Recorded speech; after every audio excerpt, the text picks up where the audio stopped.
Hi, second graders. Today we are reading chapter 19 from Charlie and the Chocolate Factory. The title of this chapter is The Inventing Room, Everlasting Gobstoppers and Hair Toffee. When Mr. Wonka shouted, "Stop the boat!" the Oompa Loompas jammed their oars into the river and backed water furiously. The boat stopped. The Oompa Loompas guided the boat alongside the red door. On the door it said, "Inventing Room, Private, Keep Out." Mr. Wonka took a key from his pocket, leaned over the side of the boat, and put the key in the keyhole. "This is the most important room in the entire factory," he said. "All my most secret new inventions are cooking and simmering in here. Old Ficklegerber would give his front teeth to be allowed inside for just 3 minutes. So would Prodnose and Slugworth and all 3 other rotten chocolate makers. But now, listen to me. I want no messing about when you go in. No touching, no meddling, and no tasting. Is that agreed?" "Yes, yes," the children cried. "We won't touch a thing." "Up to now," Mr. Wonka said, "nobody else, not even an Oompa Loompa, has ever been allowed in here." He opened the door and stepped out of the boat into the room. The 4 children and their parents all scrambled after him. "Don't touch!" shouted Mr. Wonka, "and don't knock anything over." Charlie Bucket stared around the gigantic room in which he now found himself. The place was like a witch's kitchen. All about him, black metal pots were boiling and bubbling on huge stoves, and kettles were hissing, and pans were sizzling, and strange iron machines were clanking and spluttering, and there were pipes running all over the ceilings and walls, and the whole place was filled with smoke and steam and delicious rich smells.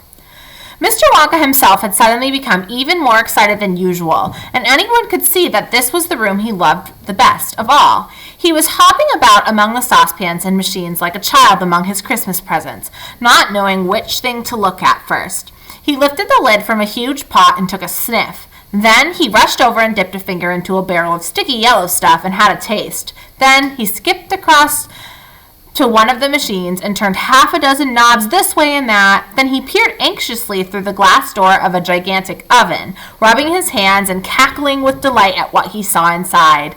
Then he ran over to another machine, a small shiny affair that kept going put, put, put, put, put, put, put, and every time it went put, a large green marble dropped out of it into a basket on the floor. At least it looked like a marble.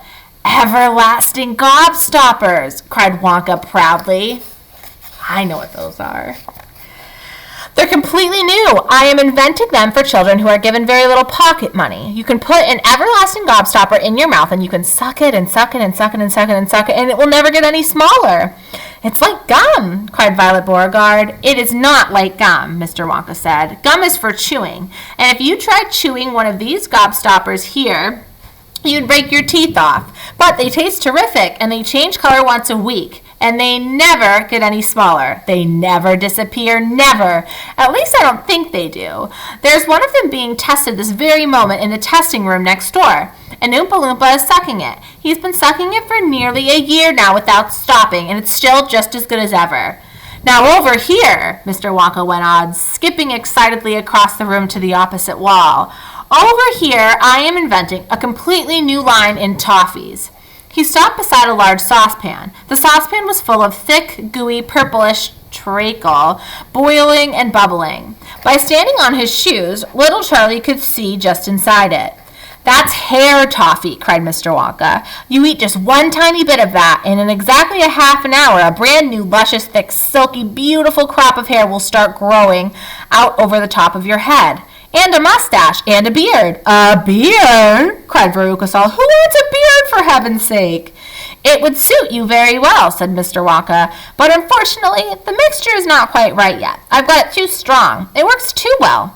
I tried it on an Oompa Loompa yesterday in the testing room, and immediately a huge beard started shooting out of his chin, and the beard grew so fast that soon it was trailing all over the floor in a thick, hairy carpet. It was growing faster than we could cut it.